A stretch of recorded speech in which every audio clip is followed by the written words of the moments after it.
시편 116편 보겠습니다. 시편 116편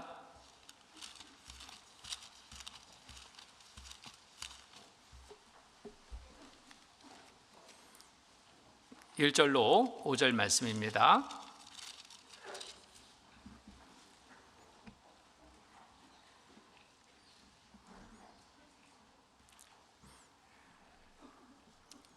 예, 1절로 5절 제가 읽겠습니다. 116편 1절로 5절입니다. 여호와께서 내 음성과 내 간구를 들으심으로 내가 저를 사랑하는도다. 그 귀를 내게 기울이셨으므로 내가 평생에 기도하리로다. 사망의 줄이 나를 두르고 음부의 고통이 내게 미치므로 내가 환난과 슬픔을 만났을 때 내가 여호와의 이름으로 기도하기를 여호와여 주께 구하오니 내 영혼을 건지소서 하였도다. 5절은 함께 읽겠습니다. 여호와는 은혜로우시며 의로우시며 우리 하나님은 자비하시도다. 여호와는 은혜로우시며 의로우시며 우리 하나님은 자비하시도다. 하나님께 구하는 것, 이거보다 잘하는 일이 없습니다. 하나님의 도우심을 바라고 구하고 의지하는 삶, 이거보다 더 잘 사는 삶이 없는 겁니다. 하나님은 우리의 기도에 늘 귀를 기울이십니다. 우리의 소리 헛되이 버리지 않으십니다. 우리의 간구를 외면치 않으십니다. 들으시고 늘 함께 해주십니다. 도와주시고 돌봐주시고 좋은 곳으로 있게 도와주십니다.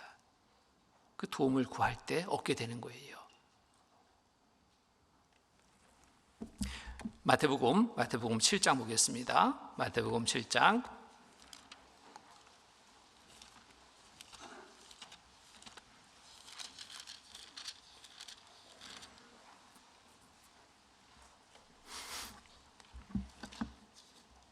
7장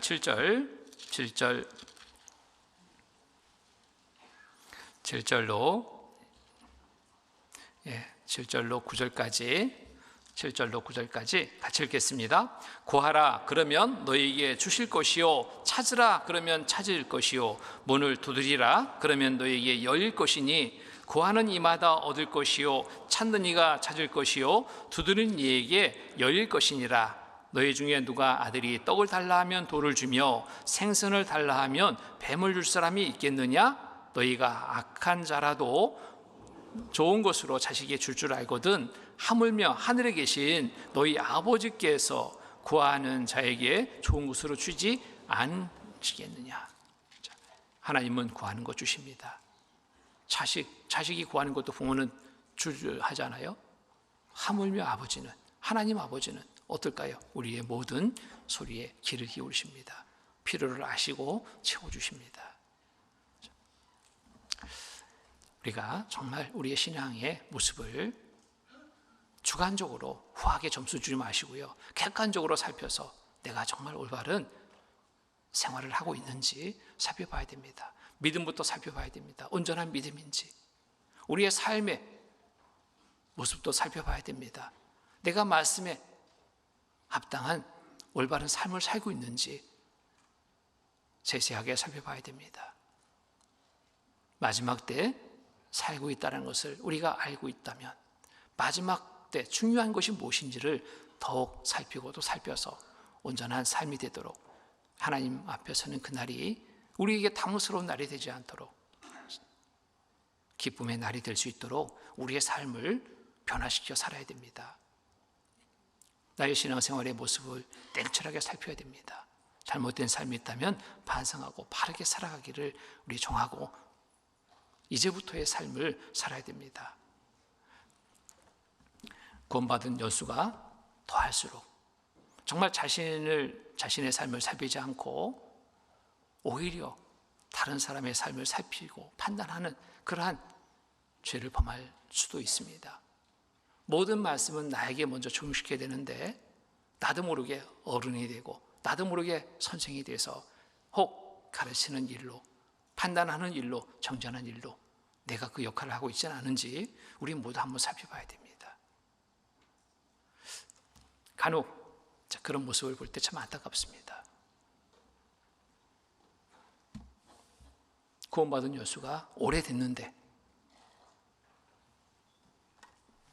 교회 일에는 매사 부정적입니다. 참 어찌 저럴 수 있을까? 참 이해가 안 될 답답한 모습을 봅니다. 구원받은 여수가 더하면 될수록 그 믿음이 온전한 믿음이라면 정말 성장이 돼서 성장이 된 그 증거는 뭘까요? 바로 겸손입니다. 높아지는 것이 성장이 아니라 더 낮아지는 것이 성장된 신앙의 모습입니다. 그런데 그 반대의 현상을 보게 될 때 너무 안타까운 거예요. 교회 일에 주장합니다.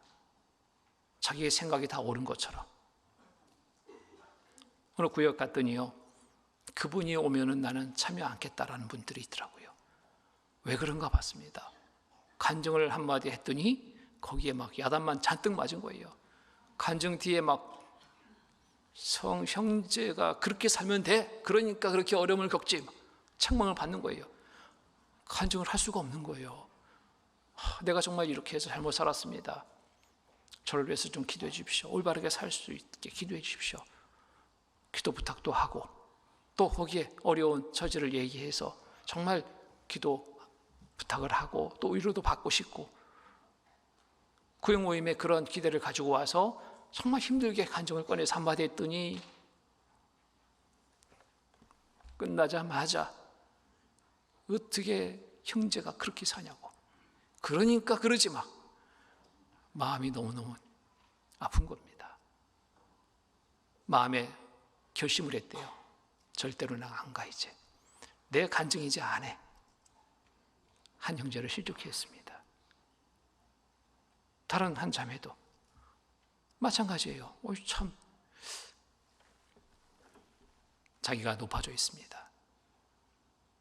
형제 자매를 정말 사랑하는 마음 더해야 되는데, 또 오래됐다면 오래된 대로 약한 자를 돌보고 함께 바르게 살아갈 수 있도록 도와야 되는데, 그 역할을 해야 되는데 자기도 모르게 선생이 되어 있습니다. 높은 위치가 돼서 정죄하고 판단하는 그런 일을 행하게 됩니다. 구역이 문제가 됩니다. 교회가 문제가 됩니다. 나는 혹 그러한 역할을 스스로 잘한다며 행하고 있지는 않은지 우리 스스로 정말 살펴봐야 됩니다.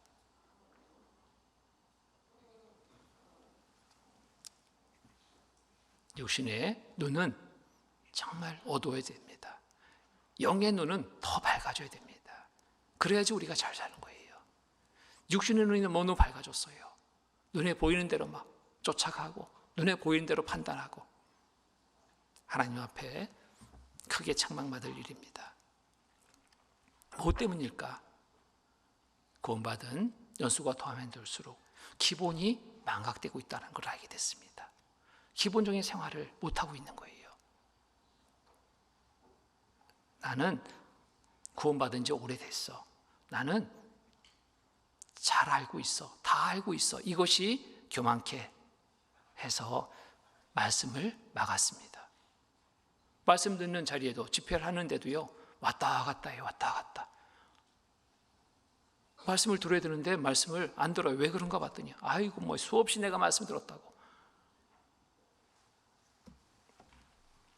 지금 복음 전하는 자리입니다. 전도하는 자리잖아요. 구원받은 그리스도인이라면 그 일에 함께 협력해야 되잖아요. 여기 인도된 분들을 위해서 간절히 기도하는 마음으로 그 자리에 함께 참여해서 기도하는 가운데 함께 해야 되잖아요. 근데 그런 시간이 안 된 거예요. 그리고 또 이제 말씀 끝나고 구원받았다면 거기에 또 이제 재판관이 돼가지고 간증해봐요. 간증했더니 덜 떨어졌구만. 더 들어야 돼. 마음이 박상했습니다. 처음 말씀 듣는 분이 어떻게 간증을 어떻게 하겠습니까? 간증이 뭔지도 몰라요. 자기의 마음 너무너무 기쁩니다. 기쁨을 그냥 얘기한 거예요. 나 정말 좋습니다. 근데 거기다 막 어떤 말씀으로 그렇게 기쁨을 얻었는지 말해보셔. 아니 말씀을 알아야지. 처음 들었는데. 마음은 막 정말 너무 감사한 거예요. 이제 대용서 받고 이제 천국 가게 됐다. 너무너무 막 기쁨 가운데 있는데 그런 질문을 받았을 때 갑자기 이게 뭐지? 내가 받은 이것이, 내 기쁨이 이게 구원이 아닌가? 의심의 마음을 갖게 하는 거예요. 그리고 그 질문에 계속 또 막 이어지니까 이제 무서워집니다. 야, 여기 있으면 안 되겠구나. 자기의 자존심이 다 꺾여버린 거예요. 온전히 붙지 못합니다. 그런 역할을 하고 있는 모습을 보면 너무너무 안타까운 거예요. 구원받은 여수가 더하면 더할수록, 우리는 말씀을 들으면 들을수록 우리의 올바른 자세는 더 낮아지는 게 올바른 자세입니다. 이게 구원받은 그리스도인의 정말 올바른 그리스도인의 모습인 거예요. 나는 어떠한지 살펴봐야 됩니다. 마태복음 7장 3절 찾으셨습니까? 3절로 1절로 5절까지의 말씀입니다. 1절로 5절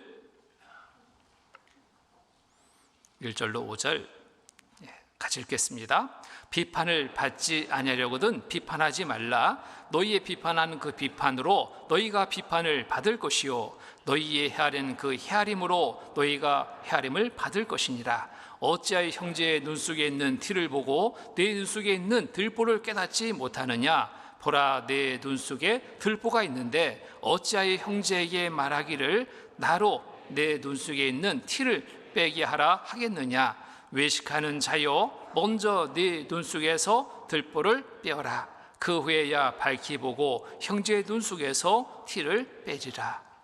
자, 나를 먼저 살펴봐야 될 것을 말씀하고 있습니다. 내 눈에 들보가 있는데 남의 눈에 티를 빼겠다고?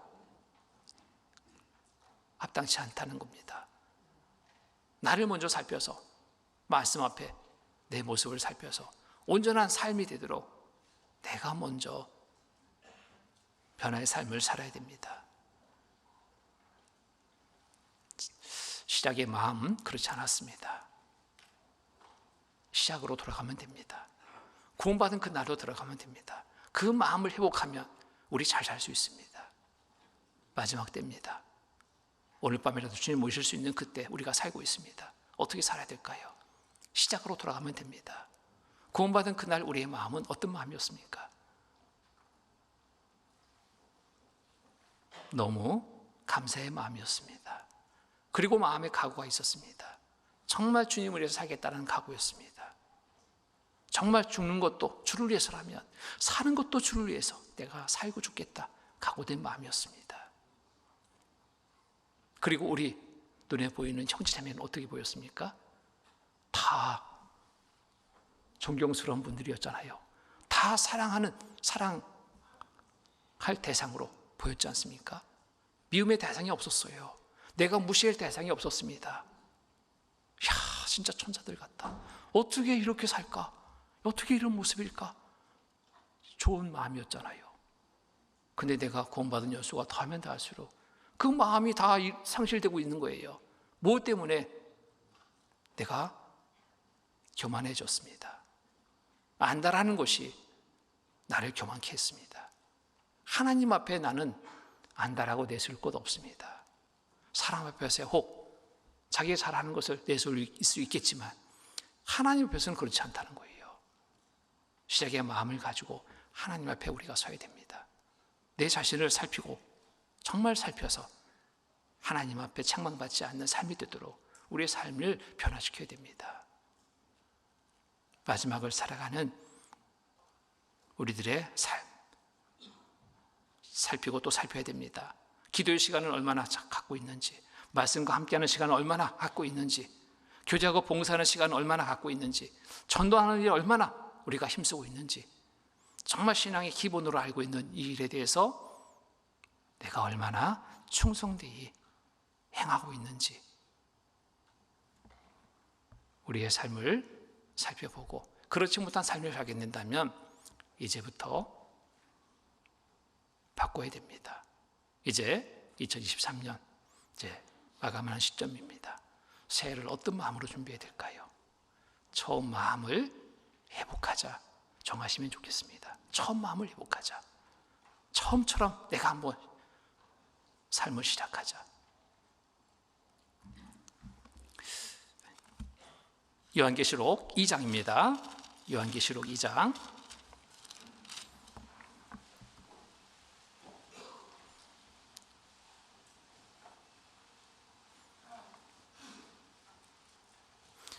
2장 4절로 5절 말씀입니다.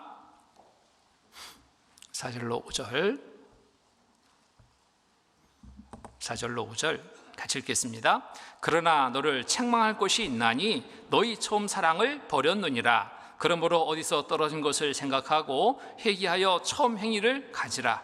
만일 그리하지 아니하고 회개치 아니하면 내가 내게 임하여 내 촛대를 그 자리에서 옮기리라. 그러나 너를 책망할 것이 있나니 너희 처음 사랑을 버렸느니라. 너희 처음 사랑을 버렸습니다. 우리의 시작을 한번 생각해 봅니다. 정말 말씀을 삼하는 마음이 있었습니다. 제가 광주에 갔을 때 깜짝 놀랐습니다.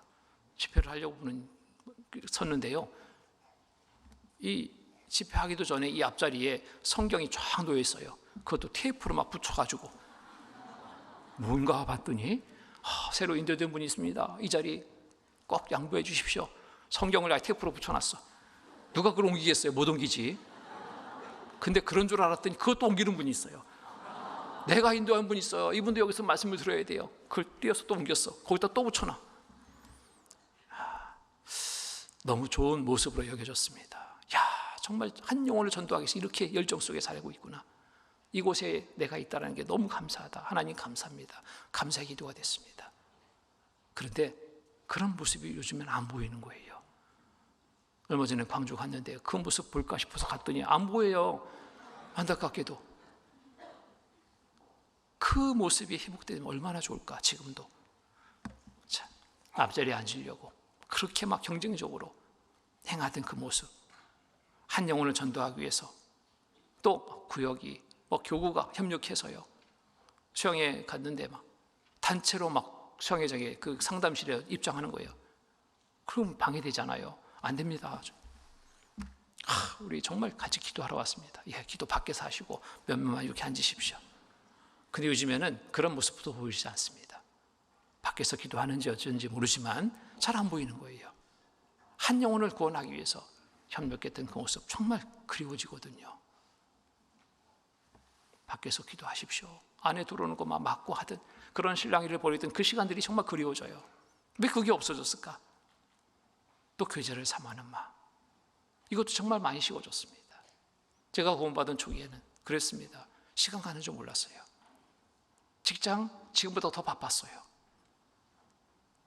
교제 시작하면 교제가 끝이 안 나. 새벽까지. 그리고 출근합니다. 다음날 또 모여서 또 교제합니다. 함께. 그 시간이 너무너무 그리워지는 거예요. 지금 그런 교제 있던가요? 없습니다. 수영에 가도 몇몇 무리만 그렇게 교제를 해요. 너무 늦게까지 하지 마십시오.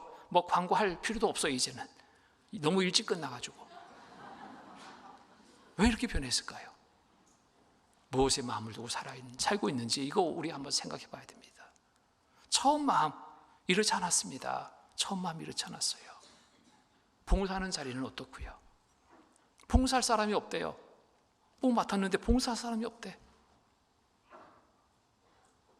왜 그 자리에 사람이 없을까요? 성도 수로 보면 충분히 하고도 남는데, 나 이런 일이 바빠요. 직장에 출근해야 돼요. 뭔 일을 해야 돼요. 이유가 정말 다양합니다. 저는 구원받고요. 그 다음에 그 광주 농구에서 수양회 할 때인데 봉사 직분을 하나 맡았습니다. 무슨 봉사냐면 야간 경비예요. 경비. 너무너무 그 시간이 감사한 거예요. 하나님, 나 이렇게 이 역할을 할 수 있도록 이렇게 사용해 주시네요. 너무 감사해요. 근데 지금과 같은 환경이 아니었잖아요. 모으기는 얼마나 많은지 계속 뜯기는데도 그 시간이 너무 귀한 거예요. 형제님 두 분 같이 짝으로 해서 계속 야간 순찰하는데요. 함께 순찰하면서 교제하는 그 시간이 지금도 그리워집니다. 그때 너무 좋았지. 그러한 시간들이 축적이 돼서 오늘 내가 있게 되지 않았을까? 그 시간이 없었다면 나는 어떻게 됐을까? 어디가 있을까? 생각해 보니까요, 아찔한 순간순간들이 많습니다. 함께 교제를 하면서 내가 이제 어린 상태인데 알아갔습니다. 이렇게 신앙생활을 해야 됩니다. 배웠습니다. 그 배움의 시간이 너무 귀한 겁니다.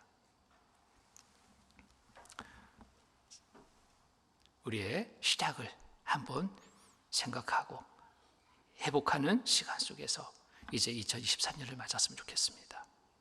그 어느 해보다도 정말 뜨겁게 살아가는 한 해가 될 수 있게 우리 새해를 준비하고 맞았으면 좋겠습니다. 전주교회 형제자매님들, 정말 이 지역에 이루어진 많은 영혼들이 있습니다. 그들에게 전도할 사명을 우리 모두 받았습니다. 어떻게 그 사명을 다할 수 있을까요? 내가 먼저 변해야 됩니다. 전도는 말이 아니잖아요. 우리의 삶이 그 전도가 돼야 됩니다. 내가 변해야지, 삶이 변해야지 많은 이루어진 영혼들 말씀간 인도할 수 있습니다. 어떻게 변할까요? 시작으로 돌아가면 됩니다. 구원받은 그날로 돌아가서 시작하면 됩니다. 더 하나님 앞에 낮아진 모습으로, 겸손한 모습으로 나아갈 때 하나님은 우리에게 더한 큰 은혜로 채워주십니다.